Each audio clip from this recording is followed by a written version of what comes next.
यहाँ सबसे ज्यादा दूध पीना किस व्यक्ति को पसंद है? उसे देखकर ग्रैंडपा भट्ट कहते हैं कि दूध पीना तो मुझे भी पसंद है। युद्ध की देवी शियाओ से कहती है कि मैंने सुना है कि तुम शी की रैंकिंग को तोड़ना चाहते हो। शियाओ कहता है कि क्या रैंकिंग को सुलझाना मुश्किल है? मैं सभी को एक एक करके तोड़ूंगा और नष्ट भी कर दूंगा। तो युद्ध की देवी कहती है कि अगर तुम रियल में ऐसा करते हो तो मैं तुम्हें जुलू एकेडमी में शामिल होने के लिए इनवाइट करूंगी। तभी शियाओ एक स्टोन के ऊपर खड़ा होता है। सभी लोग बातें करते हैं कि यह काम नामुमकिन है, लेकिन शियाओ काफी साहसी है। शियाओ अपने पैर को पत्थर पर जोर से ठोकता है और पूरी ताकत के साथ हवा में उछलता है और ज्वालामुखी की सबसे ऊंची चोटी पर चढ़ जाता है और काफी खुश होता है क्योंकि उसने शी का रिकॉर्ड तोड़ दिया था। तभी शियाओ को काफी गर्मी लगने लगती है तो वहाँ से कूदकर फिर से नीचे आ जाता है। तभी जमीन में से स्टोन निकलता है और उस पर लिखा था कि मौजूदा रैंकिंग के सबसे ऊंचे पहाड़ पर चढ़े। इसका मतलब था कि शियाओ अब तक सबसे ऊंची ज्वालामुखी की चोटी पर चढ़ा है। तभी गांव वाले बातें करते हैं कि ये लड़का कहाँ से आया है जिसने एक दिन में 3 रैंक को तोड़ दिया है। इसके बाद की रैंक भगवान जैसी रैंक है और सभी शियाओ को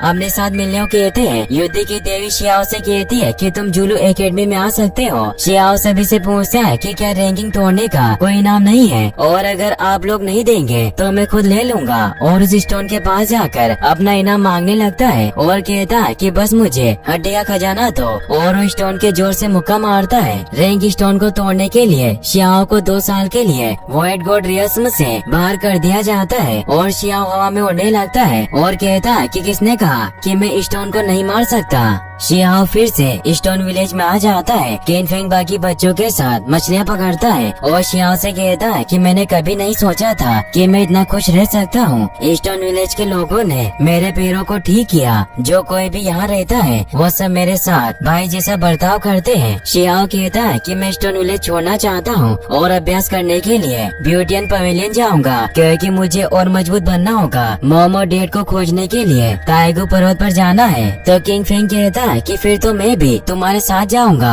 और जहाँ भी तुम जाओ मैं वहाँ जाऊंगा। शियाओ युनफेंग और शिकारी दल के सामने कहता है कि दादा आपको चिंता करने की जरूरत नहीं है, हम सुरक्षित ब्यूटियन पवेलियन पहुँच सकते हैं। जोंग बाओ शियाओ से कहता है कि तुम हमारी चिंता मत करो, मैं स्टोन विलेज की रक्षा करूंगा। सभी शियाओ के जाने से काफी उदास होते हैं। युनफेंग शियाओ से कहते हैं कि स्टोन विलेज हमेशा से तुम्हारा गाँव और घर था, अगर तुम थक जाओ तो अपने घर वापस चले आना। शियाओ को अंतिम बार पूरे गांव के साथ ब्लू स्केल ईगल और ज्यून विदा करते हैं। शियाओ जाते समय रोने लगता है और अपने साथ माओ कियू को ले जाता है। शियाओ रास्ते में किंग फेंग से कहता है कि मैं वॉइड गॉड रियस्म में नहीं जा सकता, इसी